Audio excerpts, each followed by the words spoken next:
আসসালামু আলাইকুম।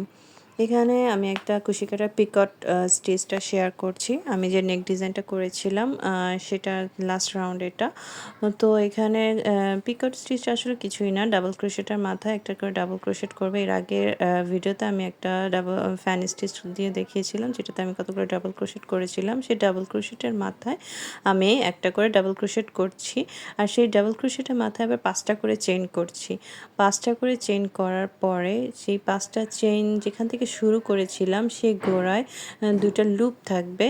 সেই 2টা লুপের ভিতরে সেই 2টা লুপ আমি হুকের মাথায় আটকে নেব। প্রথমে আটকে নিয়ে 2টা লুপ একসাথে করে আটকে নিয়ে এই জায়গায় একটা সিঙ্গেল ক্রোশেট করে দিলেই কিন্তু একটা পিকট স্টিচ হয়ে যাবে।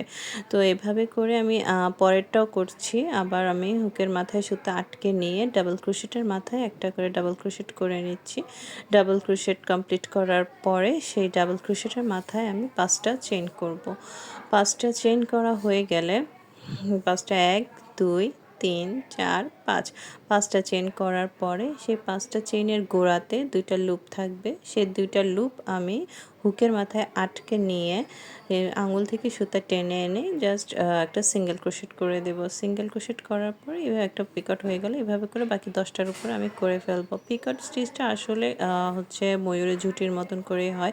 আর এখানে যে 5টা চেইন দিয়েই করতে হবে তেমন না। কেউ যদি আরও ছোটো চায় তাহলে সে 2টা 3টা চেইন দিয়েও করতে পারে। আবার বড় চাইলে 6-7টা চেইন দিয়ে সেভাবে ওই গোড়া থেকে একইভাবে সিঙ্গেল ক্রোশেট দিয়ে সেম প্রসেসে করে নিতে হবে।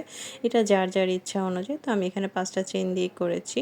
আর এখানে আগের রাউন্ডে আমার 10টা ডাবল ক্রোশেট ছিল, তো আমার এখানে 10টা পিকট হবে। 10টা ডাবল ক্রোশেটের উপর 10টা ডাবল ক্রোশেট করে তার মাথায় 5টা চেইন করে আবার সেই গোড়া থেকে একটা সিঙ্গেল ক্রোশেট করে নিয়ে এইভাবে 10টা ইয়া হবে। তো লাস্টেও আমি দেখিয়ে দিচ্ছি এরকম করে ডাবল ক্রোশেট করার পরে সেই গোড়াতে আবার এইভাবে লাস্টের যেটা করছি আমি লাস্টেরটা দেখাচ্ছি। আবার আঙুল থেকে সুতা নিয়ে আমি একটা ডাবল ক্রোশেটের উপর ডাবল ক্রোশেট করে নিলাম। ডাবল ক্রোশেট করে আবার 5টা চেইন করব।